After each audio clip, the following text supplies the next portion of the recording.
বিশ্ববিদ্যালয়ের সমাজবিজ্ঞান বিভাগের শিক্ষক ডক্টর শফিউল ইসলাম হত্যা মামলায় ৩ জনের ফাঁসির আদেশ দিয়েছেন আদালত। এছাড়াও বেকসুর খালাস পেয়েছেন ৮ জন। এই মুহূর্তে রাজশাহীর দ্রুত বিচার ট্রাইব্যুনালে আছেন রিপোর্টার রাকিবুল হাসান। আমরা সরাসরি চলে যাচ্ছি তার কাছে। রাকিব,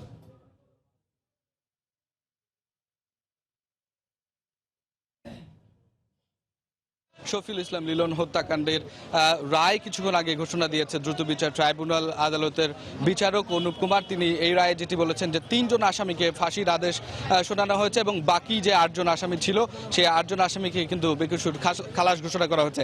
আমরা একটু আপনাদেরকে দেখাতে চাই আদালত প্রাঙ্গণে এখন বেশ ভিড় এবং কান্নাকাটিও আমরা লক্ষ্য করছি।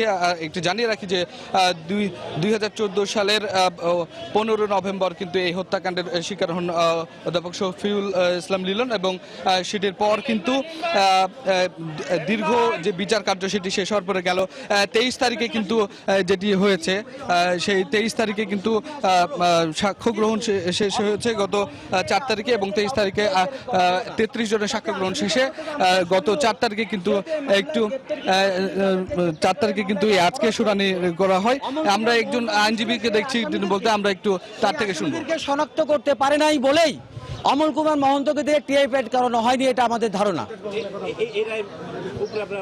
জি আবার এই মামলায় দেখবেন ঘটনা পরবর্তীতে এই রায়ের এগেনস্টে আমরা উচ্চ আদালতে আপিল করব।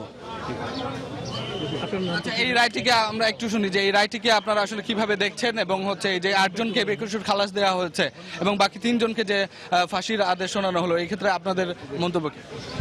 এই রায়টা যে 3 জন আসামিকে কনভিকশন দেওয়া হয়, এটা হচ্ছে যেহেতু প্রফেসর লিলন সাহেব রাজশাহী বিশ্ববিদ্যালয়ের একজন শিক্ষক ছিলেন এবং শিক্ষক থাকার কারণে এই ব্যাপারটা একটু মোটিভেটেড হয় আমাদের ধারণা। তাছাড়া এই মামলায় যে 34 জন সাক্ষী হয়েছে তাতে এই মামলায় এই আসামিদের বিরুদ্ধে বিন্দুমাত্র প্রমাণ হয়নি।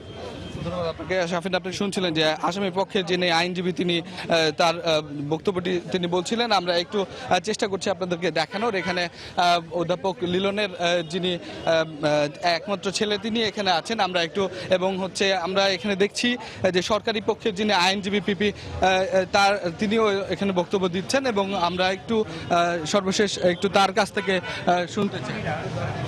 তাকে শরীরের বিভিন্ন জায়গায় মাথা, ঘাড়ে, পিঠে তাকে ধারালো অস্ত্র করে আঘাত করে দেয় এবং তার পরিপ্রেক্ষিতে ওনাকে ওখান থেকে স্থানীয় লোকজন নিয়ে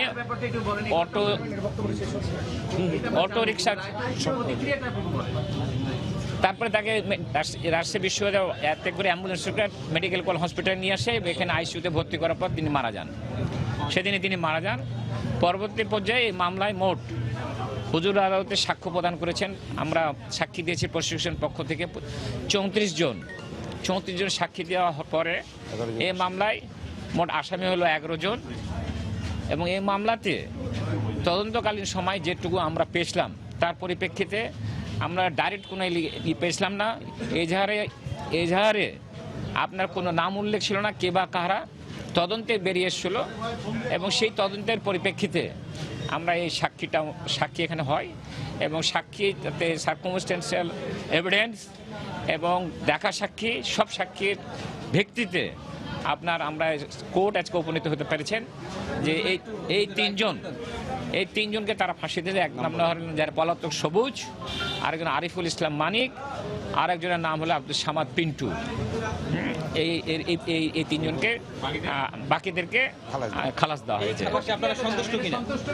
শাফিন, আপনি শুনছিলেন যে আসলে যিনি রাষ্ট্রপক্ষের আইনজীবী পিপি অ্যাডভোকেট ইন্তাজুল ইসলাম বাবু তিনি জানাচ্ছিলেন যে শফিকুল ইসলাম লিলনের এই যে হত্যাকাণ্ডের যে রায় সেই রায়টি সম্পর্কে এবং আমরা আপনাদেরকে জানিয়ে রাখি যে কিছুক্ষণ আগে তার ছেলেও কিন্তু এখানে এসেছিলেন এবং তিনি এই রায় নিয়ে আসলে খুব বেশি সন্তুষ্ট হতে পারেননি। তিনি জানিয়েছেন যে বাকিদের যদি আসলে আরও বেশি এটি তদন্ত করা হতো এবং এই বিষয়ে যদি আরও বেশি সুস্পষ্টভাবে এই শাস্তিগুলো দেওয়া হতো তাহলে আসলে তাদের খানিকটা স্বস্তি আসতো। এবং আপনি জানেন যে রাজশাহী বিশ্ববিদ্যালয়ের সেই সময়ের রেজিস্ট্রার তিনি কিন্তু তার একদিন পরে অর্থাৎ 16 নভেম্বর 2014 সালে কিন্তু এই মামলাটি করেছিল। তো সাফিন, এই ছিল এই হত্যা মামলার রায়ের আমার কাছে সর্বশেষ।